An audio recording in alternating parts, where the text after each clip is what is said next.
Magandang araw mga giliw kong taga-subaybay. Halina't magbasa tayo ng Biblia. Exodo chapter 10. Ang salot ng balang.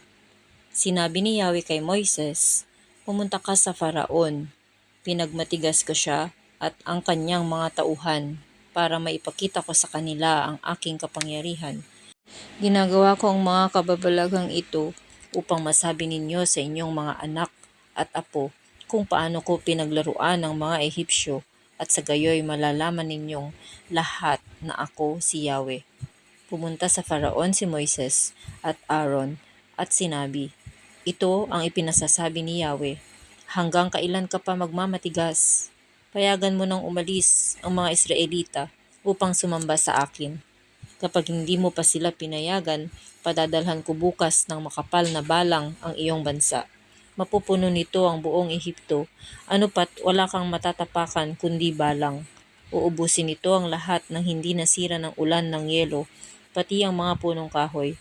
Papasukin ng mga ito ang iyong palasyo at ang bahay ng iyong mga tauhan at mga nasasakupan. Ang salot na ito ay higit na matindi kaysa sa alinmang salot ng balang na naranasan ng inyong mga ninuno." Pagkasabi nito ay umalis si Moises. Sinabi sa Faraon ng kanyang mga tauhan, "Hanggang kailan pa kaya tayo guguluhin ng taong ito? Payagan na ninyo silang umalis upang sumamba sa kanilang Yahweh. Hindi ba ninyo nakikitang salanta na ang buong Ehipto?" Kaya ipinasundo ng Faraon sina Moises at Aaron. Sinabi niya, "Kung payagan ko kayong umalis upang sumamba kay Yahweh, sino-sino ang inyong isasama?" Sumagot si Moises, "Lahat po kami, mula sa pinakabata hanggang sa pinakamatanda. Dadalhin din naming lahat ang aming mga tupa, kambing at mga baka. Kailangan pong kasamang lahat sapagkat ipagpipista namin si Yahweh." Sinabi ng Faraon, "Tawagin na ninyo ang inyong Panginoon. Hindi ko papayagang isama ninyo ang inyong asawa at mga anak.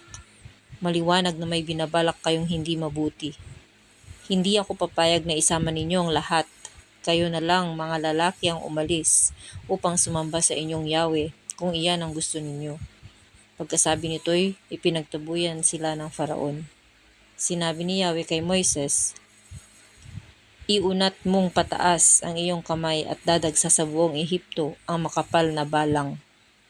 Uubusin ng mga ito ang mga halamang hindi nasira ng ulan ng yelo."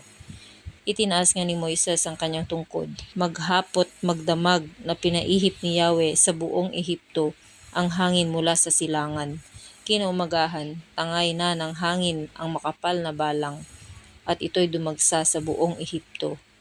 Kailan may hindi nagkaroon ng gayon karaming balang sa lupaing ito, at hindi na magkakaroon pang muli.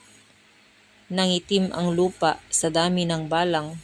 Inubos ng mga ito ang lahat ng halaman, pati mga bunga ng kahoy na hindi nasira ng ulan ng yelo. Ano pat walang halaman o punong kahoy na naiwang may dahon sa buong lupain. Dali-daling ipinatawag ng Faraon sina Moises at Aaron. Sinabi niya, "Nagkasala ako kay Yahweh na inyong Diyos, gayon din sa inyo.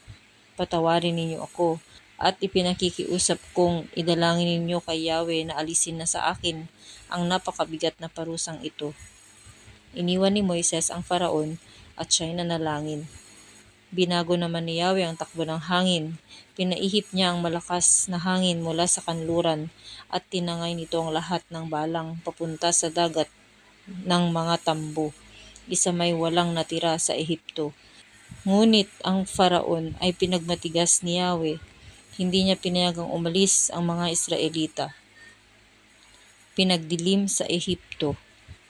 Sinabi ni Yahweh kay Moises, "Iunat mong pataas ang iyong kamay at mababalot ng puskit na karimlan ang buong Ehipto." Gayon nga ang ginawa ni Moises at nagdilim sa buong lupain sa loob ng 3 araw. Hindi magkita-kita ang mga tao sa buong Ehipto. Ano pat 3 araw na walang umalis sa kinatatayuan. Madilim na madilim sa buong Ehipto, ngunit hindi nagdilim kahit bahagya sa lugar ng mga Israelita. Tinawag ng Faraon si Moises. Sinabi niya, "Makalalakad na kayo upang sumamba kay Yahweh. maaari ninyong isama ang inyong sambahayan. Ngunit iiwan ninyo ang lahat ng tupa, kambing at baka. Sumagot si Moises, kung gayon, kailangang bigyan ninyo kami ng mga hayop na ihahandog namin kay Yahweh. Ngunit hindi, kailangang dalhin din namin ang lahat naming hayop at walang may iwan, kahit balahibo, sapagkat pipiliin pa namin sa mga ito ang ihahandog namin kay Yahweh.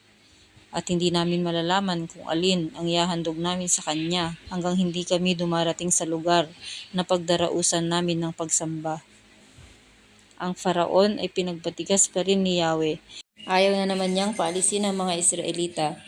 Sinabi niya kay Moises, lumayas ka na at huwag nang magpakita sa akin. Ipapapatay na kita pag ikaw ay nakita ko pa. Masusunod ang gusto ninyo, sagot ni Moises, hindi na ako pakikita sa inyo.